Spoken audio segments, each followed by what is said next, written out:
বড় ভাই আমের জিনিস তো আমি লইবে চালাইছিলাম গা, আমি রাগ করছিলাই? না না না, রাগ করি না।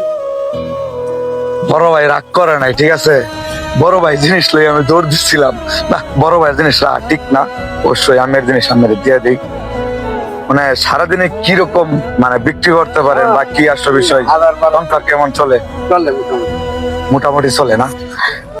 যে সারাদিনে কিরকম লাভ হয় বা কিরকম বিক্রি করতে একটা অনুবাদ বলেন তো আমার সাথে। ওই 1000-1200 টাকা বেচতে পারলে 400-500 টাকা থাকে। এই টাকা দিয়ে কি আমার সংসার চলে? হ্যাঁ, আল্লাহর রহমতে সংসার চলে। একটা এটা কয়টা করে বেছেন এগুলো? 10 টাকা।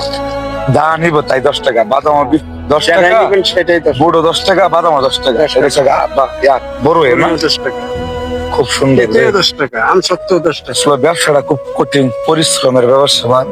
এটা আমার দ্বারা সম্ভব না, তাই ভাই করে দোয়া করি যে ব্যবসা এরকম কইরা সবার জন্য অবশ্যই এরকম ব্যবসা করতে পারে না।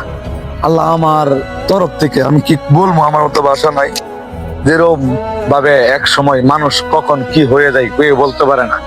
যে বাবা নামের যে বট গাছটা এন খাড়িয়ে আছে, আমরা এখন বুঝি যে আমরা এখন কামাই রোজগার করি, বা আমি আজকে বিয়া করছি, আমার সংসার হয়েছে, আমার 2টা সন্তান হয়েছে, আজকে বুঝতে পারছি যে বাবার কি পরিশ্রম করলে যে সন্তান দিয়ে লালন পালন কত কষ্ট এটা বড় করে, আজকে আমি বুঝতে পারছি।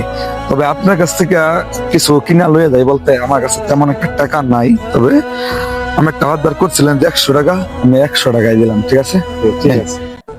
আর কিছু আমার দিয়ে যান যে আমরা কিছু খাইতে পারি। ইনশাআল্লাহ।